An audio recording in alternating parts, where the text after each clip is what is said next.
રબડી, દૂધપાક કે લિક્વિડ તમે બધું ભૂલી જાઓ ને એવી આજે આપણી રબડીની રેસીપી જોઈશું. અલગ જ રીતની રબડી બનાવેલી છે અને તમે કદાચ મેરેજ ફંક્શનમાં કે ખાધી હશે પણ ઘરે ક્યારેય નહીં ટ્રાય કરી હોય. બનાવવી બહુ જ સિમ્પલ છે, આસાનીથી બની જાય છે પણ ટેસ્ટમાં ગજબની લાગે છે. તો વિડીયોને એન્ડ સુધી જોતા રહેજો. તમારું સ્વાગત છે મારી ચેનલમાં અને આપ સૌને મારા જય શ્રી કૃષ્ણ. તો ચાલો શરૂ કરીએ આજની આ રેસીપી. તો સૌથી પહેલાં આપણે દૂધ લઈ લઈશું. તો મેં લમસમ દૂધ લીધેલું છે, નોર્મલ ટેમ્પરેચરવાળું, જે રૂમ ટેમ્પરેચરવાળું હોય એ રીતનું દૂધ લેવાનું છે. તેમાં 3 થી 4 ચમચી જેટલું મેં મિલ્ક પાવડર યુઝ કરેલો છે, તે એડ કરી દેશું અને તેને સરસ રીતે મિક્સ કરી લેશું. આ રીતે કરવાથી દૂધ જે મિલ્ક પાવડર છે તેના ગાંઠા નથી બની જતા. જો ઉકળતા દૂધમાં તમે મિલ્ક પાવડર એડ કરો ને તો તેના ગાંઠા થઈ જાય છે, પણ આ રીતે ઠંડા દૂધ એટલે કે રૂમ ટેમ્પરેચરવાળા દૂધમાં જો તમે મિલ્ક પાવડર એડ કરો તો ગાંઠા ન થાય. વિસ્કરની મદદથી સરસ એવું કરી લેશું, મિક્સ કરી લેશું અને તેને સાઈડમાં રાખી દેશું. ત્યારબાદ મેં અહીંયા આશરે 1.25 લીટર જેટલું દૂધ લીધેલું છે, તો એ મેં એક લોયામાં એડ કરી દીધેલું છે અને ગેસની ફ્લેમ ચાલુ કરીને આપણે તેને સરસ રીતે ગરમ થવા માટે રાખી દઈશું. હવે તે ગરમ થાય છે ત્યાં સુધીમાં આ મેં પનીર લીધેલું છે. તો અત્યારે મેં તમને દેખાડી રહી છું તે 200 ગ્રામ જેટલું પનીર છે, પણ યુઝ આપણે 100 ગ્રામ જેટલા જ પનીરનો કરવાનો છે. 100 થી 125 ગ્રામ જેટલા પનીરનો તમે યુઝ કરી શકો છો, પણ મિનિમમ 100 ગ્રામ જેટલું તો કરવાનું. હવે આ પનીર જે છે તે ખાટું ન હોય, એટલે કે ઘરે જો બનાવીએ તો તેમાં ખટાશ જરા પણ ન રહેવી જોઈએ એ રીતનું બનાવવાનું છે, અથવા તો તમે બહારનું યુઝ કરી શકો છો. મેં અત્યારે બહારનું જ અમૂલનું જે પનીર આવે છે એ લીધેલું છે, તેને પાણીમાં રાખેલું હતું જેથી કરીને તે સરસ એવું થોડું એવું સોફ્ટ રહે. હવે તેને આ રીતની ખમણીની મદદથી ખમણી લેશું. મેં અત્યારે આ રીતની મોટી એવી ખમણી જે છે તેનો યુઝ કરેલો છે. તમે થોડી આના કરતાં નાની ખમણીનો પણ યુઝ કરી શકો છો જો તમારી પાસે આટલી મોટી ન હોય તો, પણ બારીક એવી ખમણીનો યુઝ નહીં કરવો, નહીંતર લચ્છા આપણા જે છે તે દેખાશે નહીં. તો આજે આપણે લચ્છા રબડી બનાવવાના છીએ અને એકદમ ટેસ્ટી, મલાઈદાર ને માવેદાર એવી બનાવવાના છીએ. તો વિડીયોને જરૂરથી એન્ડ સુધી જોતા રહેજો. હવે આપણું પનીર ખમણાઈ ગયું છે અને 100 ગ્રામ જેટલું પનીર મેં ખમણી લીધેલું છે, તો તેને સાઈડમાં રાખી દેશું અને આ દૂધ જે છે તે સરસ રીતે ઉકળવા માંડ્યું છે. તો હવે દૂધ ઉકળી ગયું છે તો તેમાં આપણે જે મિલ્ક પાવડર છે તે જે મિક્સ કરેલો હતો તે એડ કરી દેશું. તમે જોયું ને કે આ રીતે દૂધમાં મિલ્ક પાવડર એડ કરીશું ને ઉકળતા દૂધમાં તો જરા પણ ગાંઠો નહીં રહે. નહીં તો જો ગરમ દૂધમાં તમે એડ કરશો ને તો ગાંઠો ભાંગવી બહુ અઘરી પડી જાય છે. તો આ રીતે મિલ્ક પાવડર એડ કર્યા પછી, મિલ્ક પાવડરવાળું દૂધ એડ કર્યા પછી સતત એને હલાવતા રહેશું અને તેમાંથી થોડું એવું દૂધ ઓછું થાય અને થોડું ઘાટું થવા માંડે એ રીતે કરવા માંડશું. તો આ મીડિયમ ગેસની ફ્લેમ ઉપર સાઈડમાંથી મલાઈ લેતા લેતા આપણે તેને સરસ રીતે થવા દઈશું અને તેને બીજા ગેસ ઉપર મેં રાખી દીધેલું છે. અને ત્યાં સુધીમાં આપણે એક નોનસ્ટિક પેન લઈ લેશું. બને તો નોનસ્ટિક પેનનો ઉપયોગ કરવો. હવે તેમાં મેં 1 કપ જેટલો મિલ્ક પાવડર લીધેલો છે. અહીંયા તમે જો તમારી પાસે પેંડા હોય ઘરે તો પણ તમે એનો યુઝ કરી શકો છો, અથવા તો માવો હોય, દૂધનો જે માવો આવે છે તે હોય તો તેનો પણ યુઝ કરી શકો છો. તો આ પ્રોસેસ જે છે તે સ્કીપ કરી દેવાની.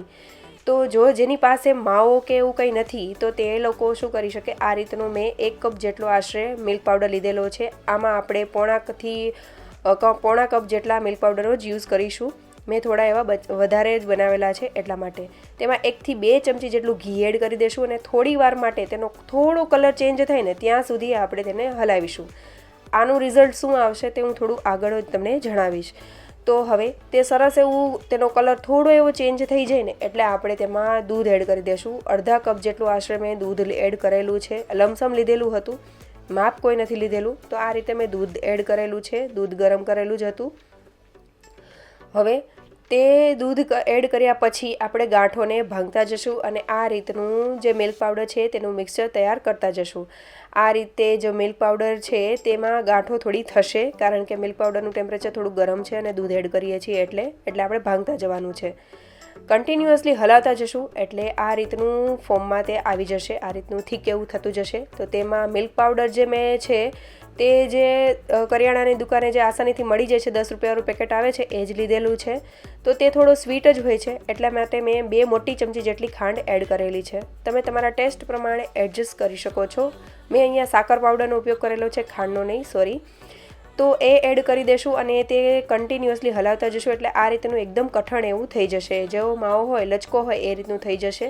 લાસ્ટમાં મેં 1 ચમચી જેટલી ઘી એડ કરેલું છે અને કન્ટિન્યુઅસલી હલાવતા જશું અને મિક્સ કરી લેશું. જો તમે અગાઉ આપણે જે પ્રોસેસ કરેલી છે મિલ્ક પાવડરમાં ઘી એડ કરીને કન્ટિન્યુ હલાવીશું તેનો કલર ચેન્જ થાય ત્યાં સુધી, તો તેનું રિઝલ્ટ આ રીતનું આવશે. તમે જોઈ શકો છો એકદમ જે માવો હોય છે જે બજારમાં તૈયાર મળે છે માવો, એના જેવું ટેક્સચર આવશે ને ટેસ્ટ આવશે. પણ જો તમે વ્હાઇટ કલરનું એમનો મિલ્ક પાવડરની સાથે જ તમે દૂધ એડ કરીને પછી હલાવશો ને એટલે તે વ્હાઇટ કલર જેવો માવો તૈયાર થાય છે. તો આવી રીતે જરૂરથી ટ્રાય કરજો, બહુ ટેસ્ટી એવું બને છે. એક વખત ઘી એડ કરીને મિક્સ કરશો ને તો બહુ સરસ એવું લાસ્ટમાં તમને રિઝલ્ટ મળશે. એક વખત આ રીતે પણ ટેસ્ટ કરજો અને એક વખત જે મિલ્ક પાવડર એમનેમ પણ મિક્સ કરીને દૂધમાં અને હલાવીને તમે એ રીતે પણ ટ્રાય કરજો. બંનેનું રિઝલ્ટ અલગ અલગ આવે છે. હવે આપણું જે દૂધ છે તે તમે જોઈ શકો છો ઉકળતા ઘણું બધું ઓછું થઈ ગયું છે, સરસ એવું ઘાટું થઈ ગયું છે. તો મેં તેમાં સ્વાદ પ્રમાણે આશરે 4 મોટી ચમચી જેટલું સાકર પાવડર એડ કરેલો છે. તમે તમારા ટેસ્ટ પ્રમાણે બેલેન્સ કરી શકો છો. માવામાં પણ આપણે સાકરનો ઉપયોગ કરેલો છે એટલે એ પ્રમાણે એડજસ્ટ કરવું. હવે સાકર પાવડર એડ કરેલો છે એટલે જલ્દીથી તે મેલ્ટ પણ થઈ ગયો છે, ઓગળી પણ ગયું છે અને તેને કન્ટિન્યુઅસલી હલાવતા રહેશું.